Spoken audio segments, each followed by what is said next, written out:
अस्सलाम वालेकुम। की हाल है? ठीक हो? खैर खरीयत है? ਤੁਹਾਨੂੰ ਇੱਕ ਆਪ ਬੀਤੀ ਸੁਣਾਉਂਦੇ ਆ ਕਿ ਚੋਰ ਦੀ ਦਾੜੀ ਵਿੱਚ ਇਨਕਾ ਤੇ ਡਾਕੂਆਂ ਕੋਲੋਂ ਕਿਵੇਂ ਬਚੇ ਜਨਾਬ, ਤੇ ਜਿਸ ਵੇਲੇ ਬੰਦੇ ਦੇ ਮੁਕੱਦਰ ਤੇਜ਼ ਹੋਣ। ਅਸੀਂ ਨਾ ਇੱਕ ਟਰੈਕਟਰ ਤੇ ਕਢਾਇਆ ਚਾ ਮਿਲਤ ਵਾਲਿਆਂ ਕੋਲੋਂ ਲਾਹੌਰੋਂ ਜਨਾਬ, ਪਲਾਈ ਫਾ ਟਰੈਕਟਰ ਕਢਾਇਆ ਤੇ ਉੱਥੇ ਗਏ ਜਨਾਬ। ਟਰੈਕਟਰ ਅਸੀਂ ਕਢਾ ਲਿਆ ਤੇ ਥੋੜਾ ਲੇਟ ਹੋ ਗਏ। ਉਹ ਕਢਾਉਂਦਿਆਂ ਬਾਹਰ ਨਿਕਲੇ ਜਨਾਬ, ਤੇ ਅਸਾਂ ਇੱਕ 35 ਡਾਲਾ ਮਿਲਿਆ ਤੇ ਉਹਨੂੰ ਹਾਂ ਪੁੱਛਿਆ ਵੀ ਅਸੀਂ ਨਾ ਜਾਣਾ ਇੱਥੇ ਗੁਜਰਾਂ ਵਾਲੇ, ਤੇ ਉਹਨਾਂ ਆਖਿਆ ਚਲੋ ਲੈ ਚੱਲਨੇ ਤੁਹਾਨੂੰ। ਉਹਦੇ ਨਾਲ ਕਿਰਾਇਆ ਚ ਮੁੱਕਿਆ ਤੇ ਗਲਤੀ ਸਾਡੇ ਕੋਲ ਇਹ ਹੋ ਗਈ ਕਿ ਅਸਾਂ ਨਾ ਅੱਡੇ ਤੋਂ ਗੱਡੀ ਨਾ ਫੜੀ, ਅਸਾਂ ਰਾਹ 'ਚ ਗੱਡੀ ਫੜ ਲਈ। ਤੇ ਕਦੀ ਵੀ ਰਾਹ 'ਚ ਨਾ ਗੱਡੀ ਫੜੋ, ਜਦੋਂ ਵੀ ਫੜੋ ਅੱਡੇ ਤੋਂ ਗੱਡੀ ਫੜੋ। ਉਹ ਜਨਾਬ ਕਵੇਲਾ ਹੋਏ ਅਸੀਂ, ਉਹ ਨਾ ਜਿਹੜੇ ਬੈਠੇ ਉੱਤੇ ਤੇ ਉਹਦਾ ਡਰਾਈਵਰ ਹੈ ਨਾ ਬੜਾ ਤੇਜ਼, ਤੇ ਦਾੜੀ ਛੜੀ ਰੱਖੀ ਤੇ ਟੋਪੀ ਸ਼ੋਪੀ ਪਾਈ ਤੇ ਵਾਹ ਵਾਹ ਆਪਣੀ ਸਿਫਤ ਹੁੱਤ ਨਾ ਕਰੇ। ਆਂਦਾ ਜਿਹੜੀ ਜਨਾਬ ਸਦਾਰਾ ਨਾ ਤੇ ਮਸਜਿਦ ਸਵੇਰੇ ਬੱਚੇ ਪੜਾਉਣਾ ਮੈਂ, ਤੇ ਤਹਜਦ ਵੀ ਪੜਨਾ ਤੇ ਨਮਾਜ਼ਾਂ ਤੇ ਆਈ ਚੁੰਝ ਤਾਂ ਕਿ ਡਰਾਈਵਰ ਕਰਾਇਆ ਤੇ ਬੰਦਾ ਬੜੀਆਂ ਸਿਫਤਾਂ ਪੈ ਸੁਣਾਉਂਦਾ।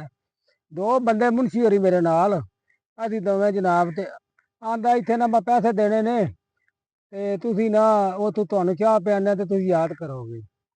ਬਸ ਜਦੋਂ ਬੰਦੇ ਦਾ ਦਿਮਾਗ ਕੰਮ ਕਰੇ ਮੁਕੱਦਰ ਤੇਜ਼ ਹੋਣ, ਜੇ ਥਲੇ ਅਸਾਂ ਕਹਿੰਦਾ ਯਾਦ ਕਰੋਗੇ ਤੁਹਾਨੂੰ ਚਾਹ ਪਿਆਨੇ ਆ, ਅਸਾਂ ਨਾ ਥੋੜੀਆਂ ਅੱਖਾਂ ਸਾਨੂੰ ਖੁੱਲੀਆਂ ਤੇ ਅਸੀਂ ਨਾ ਉਹਦੇ ਡਰਾਈਵਰ ਵੱਲ ਥੋੜਾ ਧਿਆਨ ਕੀਤਾ ਤੇ ਉਹ ਮੋਬਾਈਲ ਤੇ ਵੀ 2.5 ਲੱਖ ਜੇ ਮਾਰੇ। ਖੈਰ ਉੱਥੇ ਗਿਆ ਜਨਾਬ, ਸਿੱਧਰੇ ਜਾ ਕੇ ਗੱਡੀ ਖਿਲਾਰੀ ਜਾਂਦਾ ਇੱਥੇ ਨਾ ਪੈਸੇ ਦੇ ਕੇ ਮੈਂ ਆਇਆ।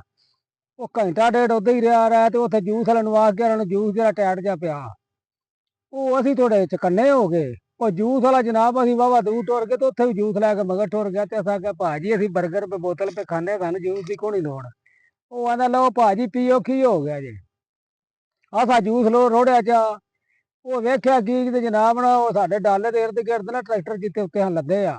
ਉਹ ਉਹਨਾਂ ਦੋ ਤਰਾ ਮੁੱਛੀ ਜਿਹੇ ਵਾਲੇ ਜਨੇ ਤੇ ਚੰਗੀਆਂ ਪਗੜੀਆਂ ਜਿਹੀਆਂ ਬਲੀਆਂ ਤੇ ਅੱਗੇ ਪਿੱਛੇ ਪੇ ਫਿਰਨ। ਤੇ ਮੈਂ ਨਾ ਮੁਨਸ਼ੀਰਾਂ ਨਾਲ ਹੱਸਦਾ ਤੇ ਮੁਨਸ਼ੀਰਾਂ ਦਿੱਤਾ ਸੀ ਟਰੈਕਟਰ, ਮੈਂ ਮੁੱਲ ਦੇ ਛੜਿਆ ਸੀ, ਪਹਿਲਾਂ ਹੀ ਵੇਚ ਛੜਿਆ ਸੀ। ਮੈਂ ਮੁਨਸ਼ੀਰਾਂ ਦਾ ਲੈ ਜਣੇ ਸਾਡਾ ਸਬੱਬ ਤੇ ਬਣਾਉਂਦੇ ਤੇ ਟਰੈਕਟਰ ਤੇਰੇ ਦਾ ਸੌਦਾ ਪਿਆ ਹੁੰਦਾ ਹੀ, ਤੇ ਨਾਲੇ ਹੱਸੀਏ ਵੀ ਤੇ ਵਿੱਚੋਂ ਅਸੀਂ ਨਾ ਉਂਝ ਵੀ ਡਰੇ ਥੋੜੇ। ਉਹ ਜਨਾਬ ਤੁਰ ਕੇ ਉਹ ਡਰਾਈਵਰ ਆਇਆ ਘੰਟੇ ਡੇਢ ਬਾਅਦ। ਅਸੀਂ ਉੱਤੇ ਬੈਠੇ ਤੇ ਟੁਰ ਪਏ ਤੇ ਵੇਖਿਆ ਕੀ ਸਾਈਡ ਤੋਂ ਸ਼ੀਸ਼ੇ ਤੇ ਕਿ ਇੱਕ ਬੰਦਾ ਨਾ ਟਰੈਕਟਰ ਦੇ ਉੱਤੇ ਬੈਠੇ ਆ। ਮੈਂ ਮੁਨਸ਼ੀ ਰਾਣਾ ਨਾ ਮੁਨਸ਼ੀ ਸਾਹਿਬ ਇਹ ਨਾ ਤਾਂ ਬੰਦਾ ਵੀ ਟਰੈਕਟਰ ਤੇ ਬਾਹ ਛੜਿਆ ਜਿੱਤੇ। ਆਹ ਉਹਨੂੰ ਟਰੈਕਟਰ ਸਾਈਡ ਤੇ ਖਿਲਾਰਿਆ, ਉਹਨੂੰ ਗੱਡੀ ਵਾਲੇ ਨੇ ਖਿਲਾਰ ਤੇ ਉਹਨੇ ਆਖਿਆ ਬੰਦਾ ਕੌਣ ਭਾਈ ਇੱਥੇ ਟਰੈਕਟਰ ਤੇ? ਆਂਦਾ ਇਹਨੇ ਇੱਥੇ ਜਰਾ ਕੰਮੋਂ ਕੀ ਤੱਕ ਜਾਣਾ ਤੇ ਬੰਦਾ ਮਾੜਾ ਇੱਥੇ ਫੈਕਟਰੀ 'ਚ ਕੰਮ ਕਰਦਾ ਤੇ ਬੈਠੇ ਆ। ਆਹ ਕਹਿਣ ਥੱਲੇ ਲੈ ਕਰਾਇਆ ਸਾਡੇ ਕੋਲ ਲੈ ਤੈਨੂੰ ਜਾ, ਤੇ ਉੱਤੇ ਸਾਦੋ ਸਮਾਨ ਹੁੰਦਾ 100 ਟਰੈਕਟਰ ਦਾ ਪਿਆ ਜਿਹੜੇ ਕੋਈ ਦਿੰਦੇ ਨੇ ਰੈਚ ਰੂਚ ਅੱਗੇ ਪਿੱਛੇ। ਉਹ ਥੱਲੇ ਲਾਇਆ ਜਨਾਬ, ਅੱਗੇ ਗਿਆ ਤੇ ਆਖ ਲਗਾ ਜੀ ਇੱਥੇ ਨਾ ਮੈਨੂੰ ਨਾ ਰੱਥਾ ਪਿੱਛੂ ਟਰੈਕਟਰ ਨੂੰ ਬੰਨਣਾ ਤੇ ਤਿਲਕ ਪਿਆ ਹੁੰਦਾ ਇੱਥੇ ਮੇਰਾ ਘਰ ਹੈ ਤੇ ਉਹਨੇ ਸਾਨੂੰ ਉਹਨੂੰ ਇਹ ਸੀ ਥੋੜਾ ਲੇਟ ਕਰੋ ਬਾਤ। ਉਹ ਆਖਾ ਕਹਿਣ ਅਗਾ ਟੋਰ ਤੇਰੀ ਬੜੀ ਮਿਹਰਬਾਨੀ ਹੈ। ਸਾਨੂੰ ਆਂਦਾ ਜੂਸ ਪੀਤਾ ਹਜੇ? ਅਸਾਂ ਆਖਿਆ ਉਹ ਪੀਤੇ ਆ, ਤੂੰ ਟੋਰੀ ਰੱਖਗਾ। ਅੱਛਾ ਉਹ 2.5 ਲੱਖ ਫੋਨ ਦੇ ਉੱਤੇ ਉਹਨੂੰ ਫੋਨ ਬੜੇ ਉਹ ਡਰਾਈਵਰ ਨੂੰ ਨਾ ਹੋਣ ਤੇ ਬੜਾ ਮੋਮਨ ਤੇ ਬੜਾ ਉਤੂ ਨਾ ਬਣੇ ਆ। ਜੇ ਅਗਲਾ ਥੋੜੇ ਕੰਮੋਂ ਕੀ ਕੋਲ ਆਇਆ ਤੇ ਆਂਦਾ ਸਵੇਰ ਦੀ ਮੈਂ ਤੇ ਰੋਟੀ ਵੀ ਨਹੀਂ ਖਾਧੀ, ਤੇ ਉਹਦਾ ਦਿਲ ਇਹ ਸੀ ਥੋੜਾ ਹਨੇਰਾ ਪੈ ਲਵੇ ਫਿਰ ਸਾਡੇ ਤੇ ਉਹਨੇ ਕਾਰਵਾਈ ਪਾਣੀ ਸੀ। ਉੱਥੇ ਨਾ ਇੱਕ ਪੈਟਰੋਲ ਪੰਪ ਦੇ ਖਿਲਾਰ ਕੇ ਆਂਦਾ ਨਾ ਰੋਟੀ ਖਾ ਲਾਂ ਤੇ ਨਾਲੇ ਜਿਹੜਾ ਨਾ ਉੱਤੇ ਜਨਾਬ ਤੇਲ ਥੋੜਾ ਪਵਾ ਲਈਏ। ਸਾਡੀ ਐਂਡ ਹੋ ਗਈ। ਅਸੀਂ ਉਹਦੀਆਂ ਚਲਾਕੀਆਂ ਨੂੰ ਸਮਝ ਗਏ ਤਾਂ ਬੰਦਾ ਕਿਤੇ ਕਿਤੇ ਤੇ ਕੀ ਗੇਮ ਸਾਡੇ ਨਾਲ ਕਰ ਰਿਹਾ। ਉਹਦਾ ਦਿਲ ਇਹ ਸੀ ਕਿ ਬਈ ਜੇ ਥੋੜਾ ਹਨੇਰਾ ਹੋਵੇ ਤੇਰਾ ਨਾਲ ਕੋਈ ਵਾਧਾ ਘਾਟਾ ਕਰਕੇ ਟਰੈਕਟਰ ਲੈ ਕੇ ਖੜਕ ਜਾ। ਉਹ ਤੇ ਖਿਲਾਰਿਆ, ਸਾਡੀ ਐਂਡ ਹੋ ਗਈ। ਜਿਉਂ ਥੱਲੇ ਲੱਤਾਂ ਨਾ ਤੇ ਸਾਨੂੰ ਆਖਿਆ ਟਰੈਕਟਰ ਸਾਈਡ ਤੇ ਖਿਲਾਰ, ਸਾਡਾ ਟਰੈਕਟਰ ਥੱਲੇ ਲਾ ਦੇ ਤੇ ਦਫਾ ਹੋ ਜਾ।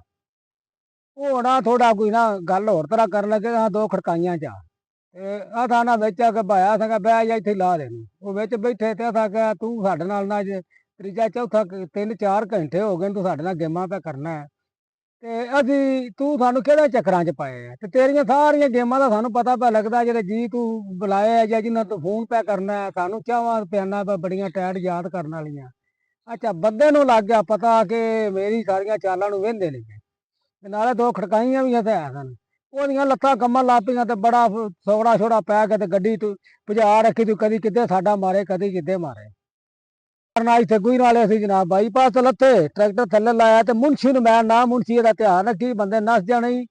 ਤੇ ਆਂਦਾ ਚਲੋ ਠੀਕ ਹੈ। ਮੈਂ ਟਰੈਕਟਰ ਦੇ ਬੈਗ ਥੱਲੇ ਲਾਣ ਲੱਗਾ, ਜਿਉਂ ਟਰੈਕਟਰ ਥੱਲੇ ਲੈਂਦਾ ਰਿਹਾ ਤੇ ਟਰੈਕਟਰ ਉਹ ਗੱਡੀ ਵਾਲੇ ਨੇ ਜਨਾਬ ਉੱਥੇ ਭਜਾ ਰੱਖੀ। ਉੱਥੇ ਸਾਡੇ ਕੋਲ ਕਿਰਾਇਆ ਵੀ ਕੋਣ ਲਿਆ, ਫੱਟੇ ਵੀ ਉੱਥੇ ਰਹੇ। ਉਹ ਸਾਡੇ ਟਰੈਕਟਰ ਸਿੱਧਾ ਕਰਦਾ ਨੂੰ ਉਹ ਜੀਟੀ ਰੋਡ ਤੇ ਚੜ ਕੇ ਅੜਕ ਗਿਆ। ਕਦੀ ਵੀ ਅੱਗੇ ਪਿੱਛੇ ਕਰੋ ਜਦੋਂ ਬੰਦਾ ਸਫ਼ਰ ਕਰੇ ਬੜਾ ਚਕੰਨਾ ਹੋ ਕੇ ਤੇ ਅੱਖਾਂ ਖੋਲ ਕੇ ਕਰਨੀ ਚਾਹੀਦੀ ਏ।